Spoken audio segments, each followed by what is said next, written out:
It was supposed to be a typical flight near Washington's Ronald Reagan Airport.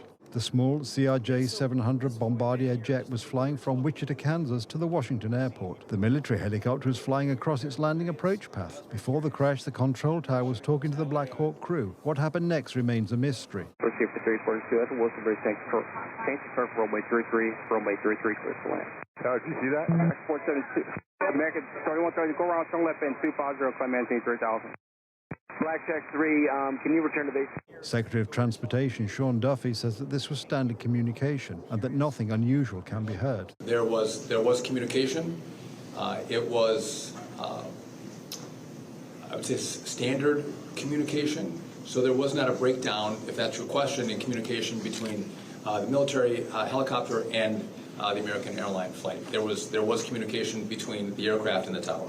The crash occurred around 9 p.m. local time. Numerous recordings show a post-impact explosion and the formation of a massive fireball. The debris of the machines fell into the Potomac River. The rescue operation has already been completed and the retrieval operation is continuing. However, the chances of finding any survivors among the nearly 70 passengers and crew members were described as slim from the very beginning. The water that we're operating in is about 8 feet deep. There is wind, there is pieces of ice out there, so it's just dangerous and hard to work in. And because there's not a lot of lights, you're out there. Divers are doing the same thing in the water. The water is dark, it is murky, and that is a very tough condition for them to dive in. President Donald Trump has expressed serious doubts about the circumstances of the tragedy, writing on social media that it could have been prevented. The airplane was flying a perfect and routine line of approach to the airport. The helicopter was going straight at the airplane for an expended period of time. It is a clear night. The lights on the plane were blazing. Why didn't the helicopter go up or down or turn? Why didn't the control tower tell the helicopter what to do, instead of asking if they saw the plane? This is a bad situation that looks like it should have been prevented. Not good. American Airlines CEO Robert Isom said that the airline is fully cooperating with all U.S. agencies to clarify the circumstances of the crash. We understand and appreciate that people are eager for information. Please know that we'll continue to share accurate and timely information as soon as we can. But anything we must report must be accurate. We owe that to everyone involved. The accident occurred during a helicopter training flight. There were 3 military personnel on board, but that doesn't mean the pilot was just learning to fly. This was a training flight of the helicopter. It apparently did not have its ADS-B tracking system turned on. This is the signal that's sent out to air traffic control to track aircraft, and it also is a vital component of another system called TCAS, which is Traffic Collision Avoidance System, fitted to all commercial aircraft and military aircraft. This system warns crew of other aircraft on a collision course, but first it must be turned on, and second, it doesn't work at all altitudes. Unfortunately, the disadvantage of this system is that it works at altitudes above 300 meters. As we know, the crash occurred well below this altitude, so the crews were reliant only on visual observation, which is very difficult at night. The tragedy shook the world of figure skating. Among those on board the plane were a Russian-born pair of figure skating coaches and former world champions, Evgenia Shishkova and Vadim Naumov. They were returning from a competition with a group of young skaters. The evening crash in Washington resembles a similar one 43 years ago. An Air Florida plane taking off from Reagan Airport hit a bridge and fell into the ice-covered Potomac River. 82 people died. The third prisoner exchange between Hamas and Israel has turned into a terrifying spectacle. Militants staged a rally of thousands of people with armed Islamic jihadi soldiers in attendance. In response, Israel's prime minister is issuing a protest to mediators. According to Israeli media, convoys carrying freed Hamas militants to enter the Gaza Strip after handing over hostages to the Israeli side were also stopped. This footage, from October 7th, 2023, circulated around the entire world. 7 young women in pajamas, torn from their beds, lined up against the shelter wall. It is now known that they were defending an Israeli base just across the border from the Gaza Strip. They were all just out of their first training courses, 18 or 19 years old. They were all abducted. 4 of them were freed last week. That's when Hamas first organized a demonstration hostage transfer. Another, Agam Berger, who fought with the militants, was released this morning. She arrived at the unit she was defending 2 days before the attack.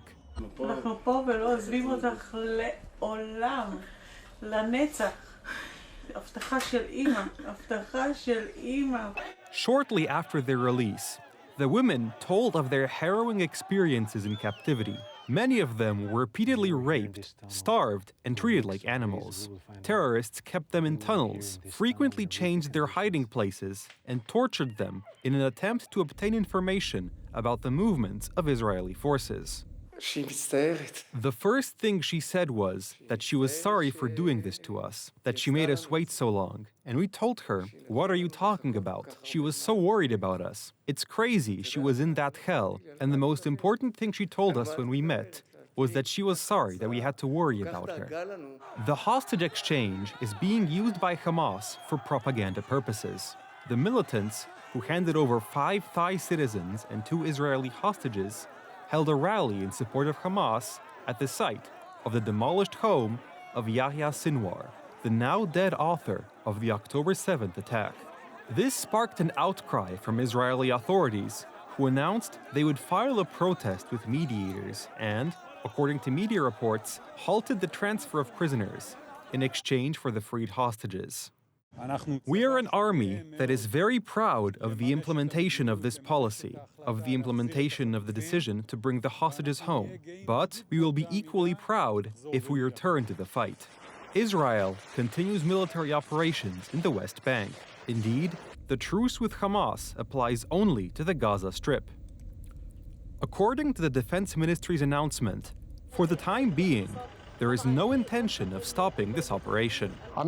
We have declared war on Palestinian terror in the West Bank. Operation Iron Wall is aimed at defeating the terrorist infrastructure that has been built in Palestinian refugee camps, thanks to Iranian funding and weaponry. According to intelligence sources, Iran is trying to deliver aid to Hamas and Hezbollah militias via Syria, although this has been much more difficult ever since the toppling of the Assad regime, especially since Israeli forces are still stationed in the Golan Heights, creating a buffer zone on the Syrian border.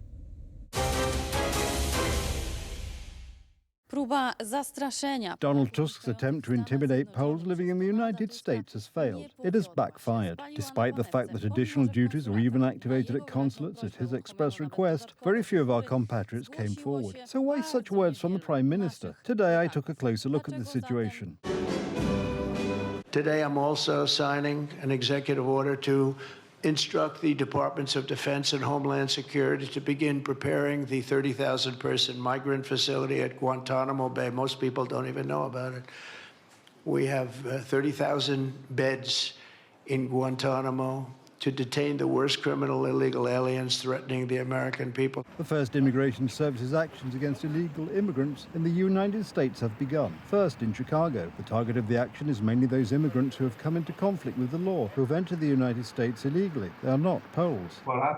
Poles in Chicago read the Polish press and the internet, which is humming with various information, true and false. They call immigration attorneys, but the attorneys reassure them. There is no such fear at the moment that deportations will begin in the Polish community. For the past 6 years, Poles have been able to travel to the United States without visas. Previously, visas were required by the US. There is no denying that some compatriots got there on a tourist visa, which, however, did not give the opportunity, for example, to take a job. Poles have found a way and some have managed to find jobs. This, however, meant breaking the immigration law. Most Poles have already managed to regularize their status through legally available avenues, by applying for a green card or American citizenship. Many of the approximately 10 million people of Polish descent in the United States have them. This did not stop Polish Prime Minister Donald Tusk from sowing panic. I had already asked after the first announcements by the new administration of possible deportations of illegal migrants from the United States. I asked the foreign minister at the time to prepare our consulates and service posts operating in the United States so that they will be prepared for the possible consequences of these decisions for Poles working and residing in the United States. And although the Prime Minister tried very hard to frighten Poles, the concern is there, but not panic. So he had to, albeit reluctantly, admit his mistake. I am convinced that Poles living in the United States do not have any reason to use any more drastic methods against them. I would not use the word deportation at all, nor have we noted any massive phenomenon in the United States that would require some kind of special care. Our consulates are on standby everywhere in the world, but now especially in the United States. Donald Tusk's high alert on alleged deportations is one thing, and his diplomatic minister's communications, which in the very first sentence explains the small scale of the problem. The number of people who do not have legalized residence in the United States is counted in thousands, not tens of thousands. If Polish citizens need help, diplomatic missions are ready to issue documents. Additional duty of consuls has begun. All necessary information is posted on the Foreign Ministry's website. The left went even further. It suggested that people in the US illegally voted for Trump, which is not possible for a simple reason. If our compatriots are in the United States illegally, they have no right to vote. I think that some Poles who live in Chicago and are there illegally voted for Donald Trump or encouraged their friends to do so may be strongly surprised if they are immediately sent back to Poland, because that's a decision of Donald Trump made, and he said he would start with Chicago. In the light of the 1996 bilateral agreement between Poland and the United States, Poles wanted by the Polish justice system can be deported to Poland, as well as those who are denied entry into the country by US authorities already at the airport. This has been unchangeably the case for years. A British court has decided that Michał Kuczmierowski, the former head of the government's Strategic Reserve Agency, can leave British custody on £565,000 British bail.